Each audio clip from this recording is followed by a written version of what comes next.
तो एपिसोड की शुरुआत में हमें दिखाया जाता है कि योंगी स्कॉट एजेंसी वापस आ जाती है, जिनके साथ शाओ फेन भी होता है। तो सीनियर चेन वहाँ पे आके उनको दोबारा से वेलकम करता है और उन्हें कहता है कि हमें आप लोगों का लेटर मिला था, हमें पता चला कि आप लोगों पर एक डीमन ने हमला किया था और इस बात को लेके मेरा फादर बहुत ज्यादा परेशान था, मगर शुक्र है कि आप लोग बिल्कुल सही सलामत हैं। ये बात सुनकर मिस्टर चेन उससे कहता है कि हम लोगों ने खुद भी एक्सपेक्ट नहीं किया था कि हमारी ये जर्नी इतनी खतरनाक होगी, मगर शुक्र है कि शाओ फेन हमारे साथ मौजूद था। इस लड़के ने अकेले ही हमारी जान उस डीमन से बचाई है और उस डीमन का काम भी तमाम कर दिया है। सच में ये बहुत ही बहादुर है। ये सुनकर शाओ फेन कहता है कि मुझे तो थैंक्स आप लोगों को कहना चाहिए, क्योंकि आखिर में तो आप लोगों ने ही मेरी जान बचाई थी।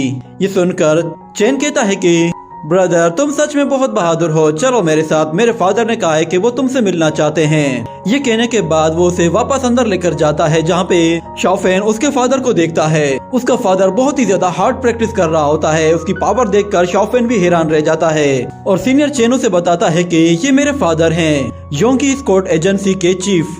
तो उन लोगों को वहाँ पे देखकर चेन का फादर अपनी प्रैक्टिस रोककर उनकी तरफ आता है और सीनियर चेन से कहता है कि अच्छा, तो ये है तुम्हारा जूनियर जिसकी तुम बात कर रहे थे। तो चेन कहता है कि जी फादर, यही वो लड़का है जिसने योंगी एजेंसी को उस डीमन से बचाया है। जिस पर उसका फादर कहता है कि सच में असली हीरो की पहचान तो उसकी यंग एज में ही हो जाती है और ऐसा लग रहा है कि जैसे हमारे फाइव सिटी को बहुत जल्द एक नया हीरो मिलने वाला है। ये सुनकर शाओ फेन कहता है कि लगता है कि स्कॉट एजेंसी ने आपको मेरे बारे में बढ़ा चढ़ाकर बताया है, मेरे पास इतने ज्यादा स्किल्स नहीं है और इस बार तो शायद मैं लकी था, इसलिए मैं उसे हराने में कामयाब हुआ, वरना मुझ में इतना दम नहीं है। और ऊपर से मेरे साथियों ने भी मेरी बहुत मदद की थी, जिसकी वजह से मैं इसमें कामयाब हो पाया, वरना मैं भी उस डीमन के साथ मारा जाता। तो चेन का फादर देखता है कि शाओ फेन जरा भी एरोगेंट नहीं हो रहा और वो अपनी जीत को अपने साथियों की जीत बता रहा है। इसमें ना किसी किस्म का गुरूर है, ना कोई तकब्बुर है। वो उससे कहता है कि तुम्हारे जैसे बहुत सारे लोग थोड़ी थोड़ी बातों को बहुत ज्यादा बढ़ा चढ़ाकर बताते हैं, मगर सच में तुमसे मिलकर बहुत अच्छा लगा। और फिर वो अपने बेटे से कहता है कि जरा सीखो इस लड़के से, तुम बस हमेशा अपने दोस्तों के साथ यहाँ वहाँ घुमा फिरा करते हो, ये लड़का देखो कितनी मेहनत करता है। ये सुनकर शाओ फेन कहता है कि स्कॉट चीफ, मैं तो असल में आपके बेटे से ही सब कुछ सीखता हूँ। ये सुनकर सीनियर चेन को भी काफी अच्छा फील होता है और फिर स्कॉट चीफ शाओ फेन से कहता है कि तुमने जो आज कारनामा किया है इसके लिए मैं तुम्हें एक छोटा सा तोहफा देना चाहता हूँ। वो उसे एक छोटा सा बॉक्स देता है जिसके अंदर एक बड़ा एक्सोटिक मीट का पीस पड़ा होता है। उस मीट पीस को देखकर शाओ फेन दिल ही दिल में कहता है कि इस पीस के जरिए तो मैं आयरन स्किन तक भी ब्रेक थ्रू कर लूंगा। और फिर चीफ उसे बताता है कि हमारी स्कॉट एजेंसी में रिवॉर्ड और पनिशमेंट दोनों दी जाती है, मगर ये एक्सोटिक मीट उससे बिल्कुल अलग है। तुम जब भी मुझे रिक्वेस्ट करोगे मैं तुम्हें ऐसा मीट पीस लाकर दे सकता हूँ। तो शाओ फेन कहता है कि मैं आपसे कुछ और रिक्वेस्ट करना चाहता हूँ। असल में मेरे माँ बाप शाओयांग माउंटेन में काफी टाइम से गए थे और उनका आज तक कोई अता पता नहीं मिला, क्या आप मेरे लिए उनको ढूंढ कर ला सकते हैं? ये सुनकर स्कॉट चीफ कहता है ये काम थोड़ा सा मुश्किल जरूर है, मगर तुम्हारे लिए मैं एक कोशिश जरूर करूंगा। ये कहने के बाद सीनियर चेन उसे वो एक्सोटिक मीट पीस उठाकर देता है और कहता है कि चलो हमें और भी बहुत सारे काम करने हैं। और अगले सीन में हमें सेक्ट का सीन दिखाया जाता है जहाँ पे सारे ही डिसाइपल्स मौजूद होते हैं और डिसाइपल्स कह रहे होते हैं कि मास्टर जेंग आज शाओ रेन के साथ फाइट करने वाले हैं। शाओ रेन ने कहा है कि उसे ब्रेक थ्रू के साइंस महसूस हो रहे हैं, जिसके बाद आज वो दोनों एक साथ फाइट करेंगे और मास्टर उसकी ब्रेक थ्रू को एनालाइज करेंगे।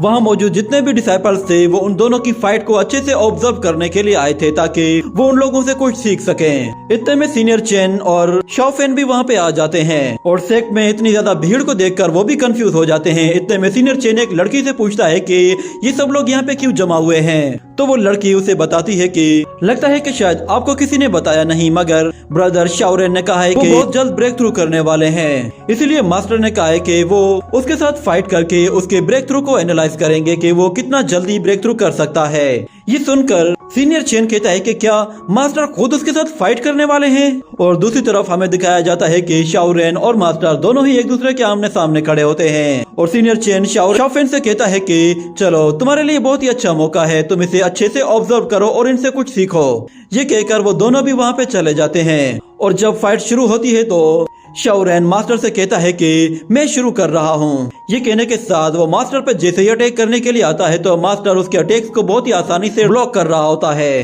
और मास्टर उससे कहता है कि तुम्हारे पंचेस काफी इम्प्रूव हो गए हैं, ऐसा लग रहा है कि जैसे तुम सच में ब्रेक थ्रू करने वाले हो। और दूसरी तरफ शाओरेन अपनी पूरी ताकत के साथ एक जबरदस्त पंच मारने वाला होता है, तो मास्टर भी उसे एक जबरदस्त पंच मारकर उसे ब्लॉक कर देता है। ये देखकर वो सब लोग हैरान हो जाते हैं कि ये लड़का तो मास्टर को टक्कर दे रहा है, मगर उसे मास्टर बहुत ही आसानी से पीछे धकेल देता है, जिस पर शाओरेन को गुस्सा आ जाता है और वो अपना पूरा जोर लगा के मास्टर को पंच मारकर पीछे धकेल देता है। ये देखकर सबका मुंह खुला का खुला रह जाता है कि आखिर शाओरेन में इतनी पावर कहां से आ रही है कि ये मास्टर को पीछे धकेल पा रहा है। और कुछ डिसाइपल्स तो ये कहते हैं कि मुझे तो ऐसा करने में अपनी पूरी जिंदगी प्रैक्टिस करनी होगी, तब जाकर मैं ऐसा कुछ कर पाऊंगा। और शाओफेन कहता है कि मैं इसके जैसा पावरफुल तो नहीं हूँ, मगर शुक्र है कि मेरे पास वो क्रिस्टल है जिसकी मदद से मैं बहुत जल्दी ब्रेक थ्रू कर सकता हूँ। और यहाँ पे हम उन दोनों को फाइट करता हुआ देखते हैं, जिसमें शाओरेन मास्टर पे जैसे ही अटैक करने के लिए आता है तो मास्टर उसका हाथ पकड़कर उसे दूसरी तरफ धकेल देता है और उसके प्रेशर पॉइंट्स पे क्लिक करता है, जिस पर शाओरेन फौरन से अपनी हार मान लेता है।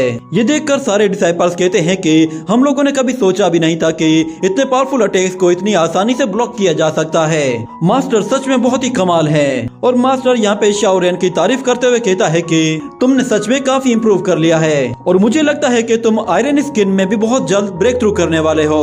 मैं तुमसे सच में काफी सेटिस्फाइड हूँ। और फिर वहाँ पे जियांग भी आ जाता है और कहता है कि मास्टर सच में आप भी ग्रेट हैं। शाओरेन को आप ही ने टीच किया है जब भी वो यहाँ तक पहुँच पाया है, और उम्मीद करता हूँ कि ब्रदर शाओ जल्द से जल्द 3 ब्लड लाइन को भी एक्टिवेट कर लेगा। ये सुनकर मास्टर हंसते हुए कहता है कि क्यों नहीं, फ्यूचर में तुम्हारा भाई एक 3 ब्लड मास्टर बनेगा, मुझे उस पे पूरा यकीन है। जिसके बाद मास्टर सबसे कहता है कि चलो तुम सब लोग भी अब यहाँ से जाओ, अब तुम्हारे देखने के लायक कुछ भी नहीं बचा। और फिर वो शाओरेन से कहता है कि तुम मेरे साथ आओ।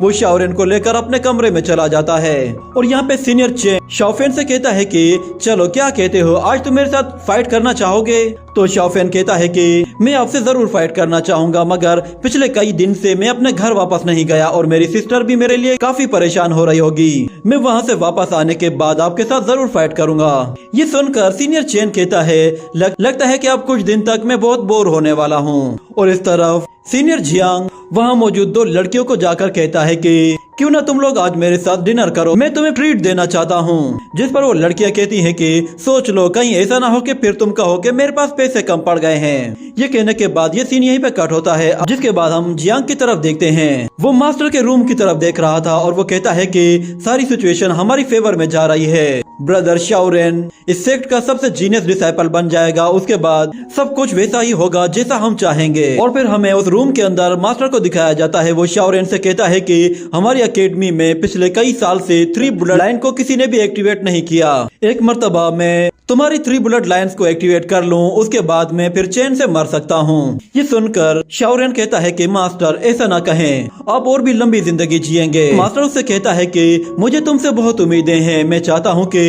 फ्यूचर में तुम मेरे सेक्ट को बहुत ही आगे लेकर जाओगे, मगर बदकिस्मती से तुम्हारा ताल्लुक की जियान मैंग से है। मैंने तुम्हें पहले भी कई बार बताया है कि तुम्हें की जियान से थोड़ी सी दूरी बनाकर रखनी चाहिए। अगर तुम हमेशा उसके साथ ही घुमा फिरा करोगे तो मुझे डर है कि बहुत जल्द तुम किसी मुसीबत में पड़ जाओगे। ये सुनकर शाओरेन कहता है मास्टर मैं आपकी बात समझ गया। तो मास्टर उसे दोबारा कहता है कि मैं चाहता हूँ कि तुम उस 7 फैमिली अलायंस से अपने आप को दूर ही रखो, और उसके बाद जब तुम आयरन स्किन को अचीव कर लोगे, उसके बाद तुम 3 ब्लड लाइन्स को भी एक्टिवेट कर लोगे, और उसके बाद फिर तुम जो भी चाहे पब्लिकली अनाउंस कर सकते हो। ये कहने के बाद मास्टर उसे एक स्क्रॉल देता है जो कि आयरन स्किन प्रैक्टिस मेथड होता है। और इसी के साथ ये सीन यहीं पे कट हो जाता है। अगले सीन में हम लोग शाओफेन की सिस्टर को देखते हैं, वो अपने घर पे मौजूद होती है। अचानक वहाँ पे शाओफेन आ जाता है और दरवाजा खटखटाता है, तो उसकी सिस्टर दौड़ी चली आती है और उसे देखकर वो बहुत खुश होती है और कहती है कि शुक्र है कि तुम जल्दी वापस आ गए। तो शाओफेन कहता है कि अब मैं पहले जैसा नहीं रहा, अब मुझे कोई भी कुछ नहीं कर सकता, और इस मर्तबा तो मैं अपने पेरेंट्स को ढूंढने के लिए बाहर गया हुआ था। ये सुनकर उसकी सिस्टर बहुत ज्यादा एक्साइटेड होती है और कहती है कि क्या तुम्हें पेरेंट्स के बारे में कुछ पता चला? तो शाओफेन कहता है कि मैंने किसी को पता लगाने के लिए कहा है और हमें बहुत जल्द इसके बारे में पता चल जाएगा। जिसके बाद वो उसे वो एक्सोटिक मीट पीस देता है और कहता है कि मैं चाहता हूँ कि तुम इस मीट पीस को मेरे लिए पकाओ। जिस पर वो कहती है तुम देखना, मैं ये ऐसा पकाऊंगी कि तुम उंगलियां चाटते रह जाओगे। और फिर अगले सीन में हमें दिखाया जाता है कि शाओफेन ने वो एक्सोटिक मीट पीस खा लिया होता है और वो कहता है कि मैंने सोचा नहीं था कि मैं इतना ज्यादा मीट खा लूंगा, मेरी पूरी बॉडी अब एनर्जी से भर चुकी है। ये कहने के बाद अगले सीन में हम देखते हैं कि वो प्रैक्टिस करने के लिए वापस से सेक्ट चला जाता है, जहाँ पे उसके साथी उससे कहते हैं कि ब्रदर तुम इतना लेट क्यों आए हो, सब लोग तो चले गए हैं। मगर शाओफेन वो प्रैक्टिस करना चाहता था और वो वहाँ पे मौजूद लकड़ी के उस पोल के साथ प्रैक्टिस करना शुरू करता है और दिल ही दिल में वो अपने पेरेंट्स के बारे में सोच रहा होता है और वो कहता है कि मुझे शाओ यांग पैलेस में जल्द से जल्द वापस जाना होगा। और वहीं पे उसके सीनियर्स भी वहाँ पे आ जाते हैं। असल में शाओ रेन जियान को पसंद करता था और ये मामला देखकर सीनियर चेन और की जियानमिन दोनों ही उन लोगों को अकेला छोड़कर वहाँ से चले जाते हैं और कहते हैं कि लगता है कि शायद तुम लोगों को हमारी कंपनी पसंद नहीं आ रही। वो लोग सेट के अंदर देखते हैं कि शाओफेन अभी भी वहाँ पे प्रैक्टिस कर रहा है। उसको हार्ड वर्क करता हुआ देखकर सीनियर चेंग बहुत खुश होता है, मगर दूसरी तरफ की जियानमिन वो उसे बिल्कुल भी पसंद नहीं करता था।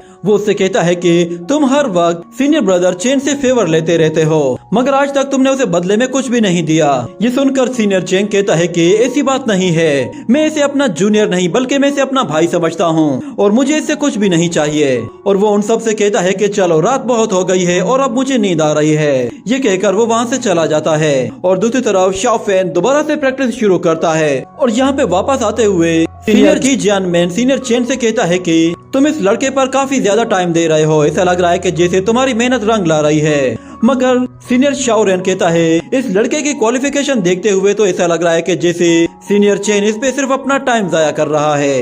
ये बात सीनियर चेन को बहुत बुरी लगती है और वो शाओ रेन से कहता है कि मैं तुम्हारी तरह नहीं हूँ जो किसी की हेल्प करने के बाद ये उम्मीद करता है कि वापस से वो बंदा उसे कुछ न कुछ देगा। ये बातें सुनने के बाद सीनियर की जियानमिन समझ जाता है कि ये दोनों कभी भी लड़ सकते हैं। वो उनकी लड़ाई को रोकने के लिए कहता है कि चलो मेरी तरफ से ट्रीट है, तुम लोग मेरे साथ चल के आज खाना खा सकते हो। मगर सीनियर चेन कहता है कि खाना खा चुका हूँ और मैं अब घर जा रहा हूँ। ये कहने के बाद सब के सब अलग होकर अपने अपने घर चले जाते हैं और दूसरी तरफ शाओफेन अभी भी प्रैक्टिस कर रहा होता है और वो प्रैक्टिस करते करते एक लकड़ी के पोल को तोड़ देता है। मगर वो अभी भी हार नहीं मानता, वो दूसरे पोल की तरफ जाता है और फिर उसके साथ प्रैक्टिस करना शुरू करता है। और इसी के साथ ये एपिसोड यहीं पे ही एंड हो जाता है।